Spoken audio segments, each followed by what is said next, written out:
71 সালের 16 ডিসেম্বর আমরা দীর্ঘকাল ব্রিটিশের গোলামির জিঞ্জরে আবদ্ধ ছিলাম, পাকিস্তানিদের গোলামির জিঞ্জরে আবদ্ধ ছিলাম। আমরা অনেক শক্ত সাধ নিয়ে একটি বৈষম্যহীন কল্যাণময় একটি রাষ্ট্র গঠনের লক্ষ্য এবং উদ্দেশ্য নিয়ে বাংলাদেশের মানুষ 1971 সালের মহান মুক্তিযুদ্ধে অংশগ্রহণ করেছিল। কিন্তু দীর্ঘ 9 মাস রক্তক্ষয়ী যুদ্ধের পর যে স্বাধীন সার্বভৌম বাংলাদেশ আমরা পেলাম, সেই বাংলাদেশের তৎকালীন শাসক গোষ্ঠী বাংলাদেশকে তাদের পৈতৃক সম্পত্তি মনে করে বাংলাদেশের সম্পদ, জনগণের সম্পদ লুটে পুটে খেয়েছিল। আমরা দেখেছি 1972 থেকে 75 সাল পর্যন্ত যারা নিজেদেরকে স্বাধীনতার সোল এজেন্ট বলে দাবি করে, যে দল বাংলাদেশের একক নেতৃত্বকারী দল হিসেবে নিজেদেরকে দাবি করে, সেই দল এবং সেই দলের নেতা শেখ মুজিব 1972 থেকে 1975 সাল পর্যন্ত বিরোধী মতের প্রায় 30,000 নেতা কর্মীকে হত্যা করেছিল। বাংলাদেশে মাত্র 4টি পত্রিকা রেখে সকল পত্রিকা বন্ধ করে দিয়েছিল, বাক স্বাধীনতা হরণ করেছিল, বিরোধী মতের সমস্ত নেতা কর্মীকে গ্রেফতার করেছিল, বিরোধী দলগুলিকে নিষিদ্ধ ঘোষিত করেছিল। বিশেষ করে বাংলাদেশ ইসলামের কথা যারা বলতো, প্রত্যেকটি ইসলামী দলকে শেখ মুজিব নিষিদ্ধ ঘোষণা করেছিল। তাহলে মুক্তিযুদ্ধে যে 30 লক্ষ ভাই বোন জীবন দিয়েছিলেন, তারা কি বাংলাদেশ থেকে ইসলাম নিশ্চিহ্ন করার জন্য জীবন দিয়েছিলেন? বাংলাদেশ থেকে ইসলাম মুছে ফেলার জন্য যুদ্ধ করেছিলেন? মুক্তিযুদ্ধের চেতনা কি এটাই ছিল? না, বরং তৎকালীন শাসক গোষ্ঠী তাদের নিজেদের ক্ষমতাকে পাকাপোক্ত করার জন্য, ভিনদেশী প্রভুদেরকে খুশি করার জন্য বাংলাদেশ থেকে ইসলামকে নিশ্চিহ্ন করার পরিকল্পনা করেছিল। যার ফলশ্রুতিতে আমরা দেখেছি 1975 সালের 15 আগস্টের করুণ পরিণতি। আল্লাহ তাআলা ছাড় দেন, ছেড়ে দেন না।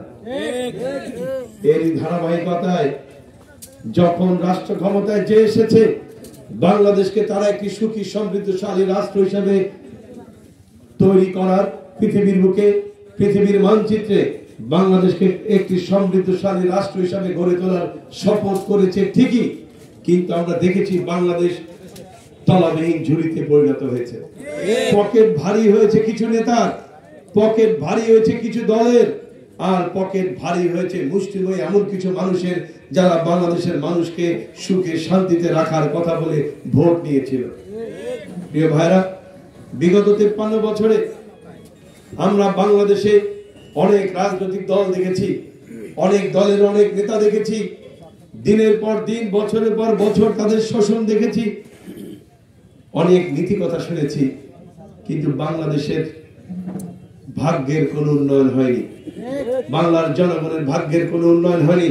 বাংলার জনগণ যেখানে ছিল সেখানেই আছে, কিন্তু মাঝখান থেকে কিছু মানুষ কানাডার বেগম পাড়ায় বাড়ি বানিয়েছে, কিছু মানুষের পকেট ভারী হয়েছে। এই 53 বছরে বাংলাদেশ অনেক দল দেখেছে, কিন্তু ওই দলগুলি বাংলাদেশকে সঠিক নেতৃত্ব দিয়ে বাংলাদেশের বিশ্ব মানচিত্রে মর্যাদার আসনে বসাতে ব্যর্থ হয়েছে। তার কারণ কি? তার কারণ হলো তাদের নীতি এবং আদর্শ।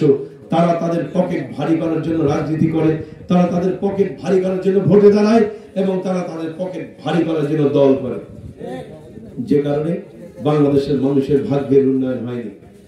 বিগত 53 বছর আমরা এইসব দৃশ্য দেখে বাংলার মানুষ এখন ভাবতে শিখেছে, বুঝতে শিখেছে যে এখন তাদের করণীয় কি। যারই ফলশ্রুতিতে 2024 সালের 5 আগস্ট বাংলার ছাত্র জনতা, কৃষক, শ্রমিক, মেহনতি জনতা রাস্তায় নেমে এসেছিল জালিমের জুলুমের বিরুদ্ধে।